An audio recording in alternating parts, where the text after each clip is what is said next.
All right, Tommy Rogers. I've noticed that everyone always mentions carrying momentum and looking ahead and never really goes in depth to the process.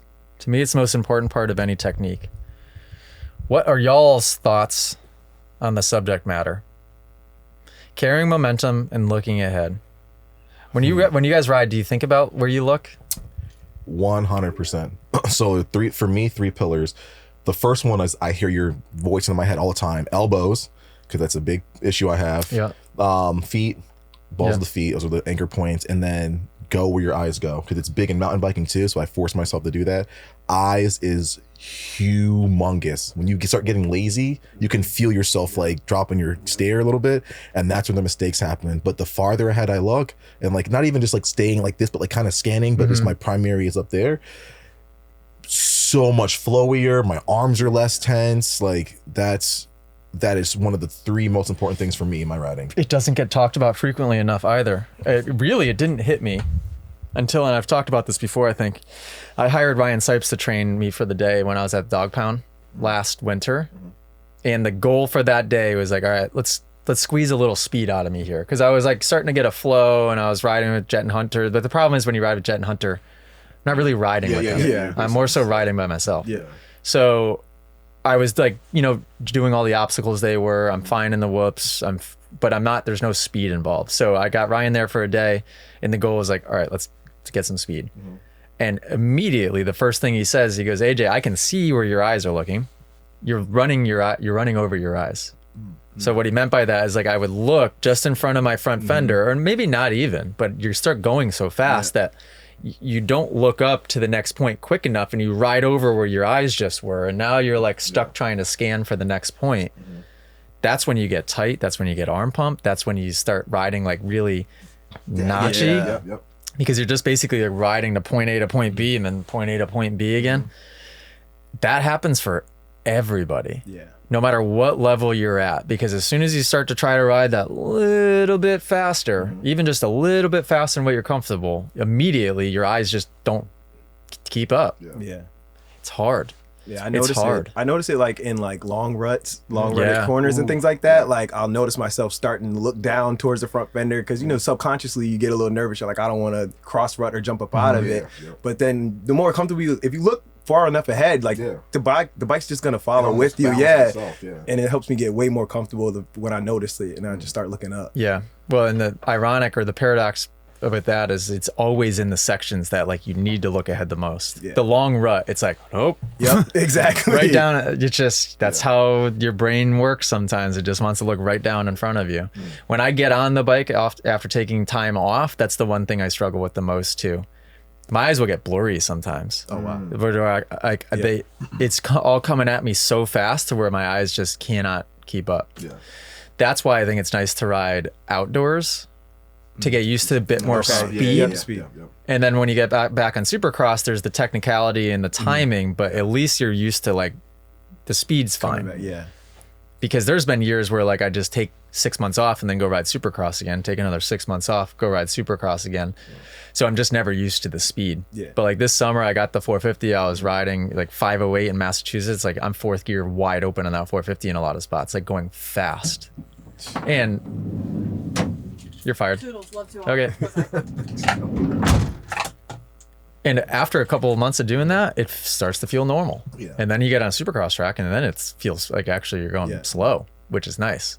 Hey guys, before we get back to the video, Moto Academy is doing a world tour in 2024 and we're releasing dates every single week. So head over to themotoacademy.com if you want to train with myself and the Moto Academy.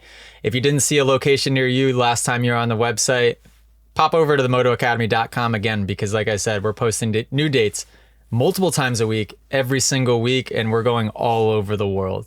Themotoacademy.com, go check it out. Back to the video. And it feels like you're going slow because you're actually referencing far enough up.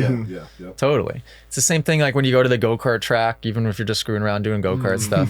The people that don't know how to do it well are the people that are just staring down in front of them. And which by the way, tonight, go-karts. We went with the team and when we did flew in Christian from the Netherlands and flew in Premix Papa, we went down in Virginia. Shout out to Premix Papa. Shout out Premix Papa.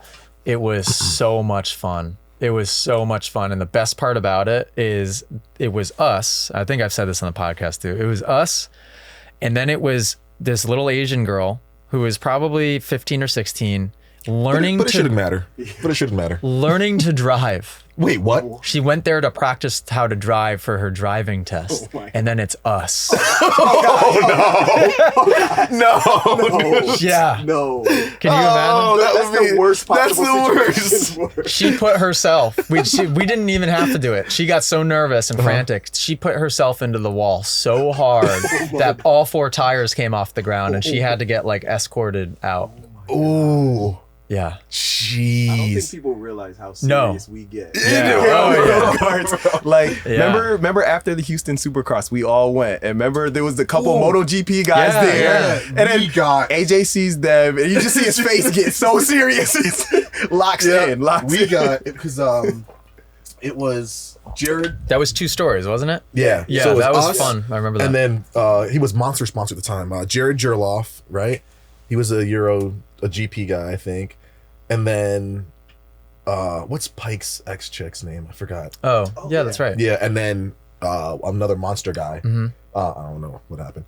But the minute everybody was like, "Oh, you, dude, 100%, 100%." It got so serious. We were like trying to like get harassing the dudes. Like, okay, so if I hit outside to inside, like, dude, we were. It's all so in. fun though. Yeah, but this is an addiction. Like, Yeah.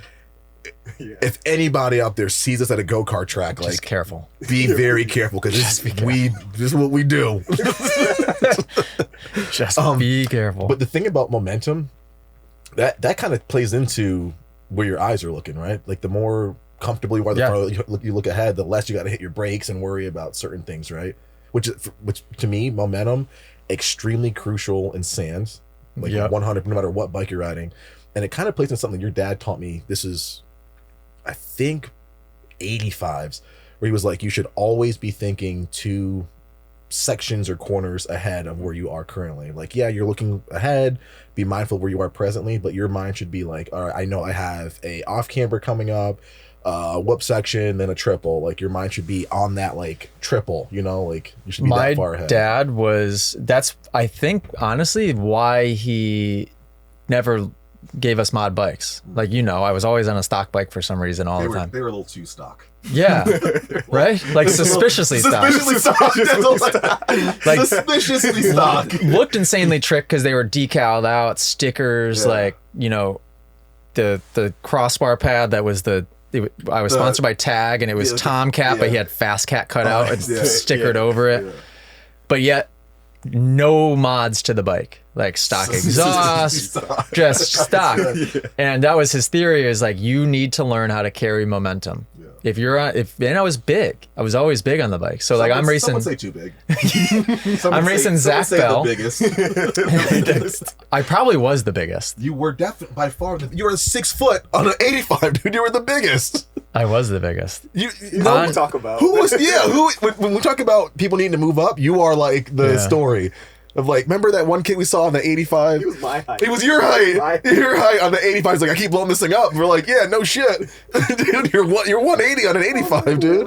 Like pulling an AJ Cat over here. 85? I was wearing size 10 Tech 10 Alpine Stars on a 65. That's stupid. You can't even shift. No, I don't know how I did. Because there's a picture of me at Winchester doing a heel clicker on the 65 with size 10 Tech 10 boots on. But my dad was all about momentum. And yeah, momentum comes with where your eyes are.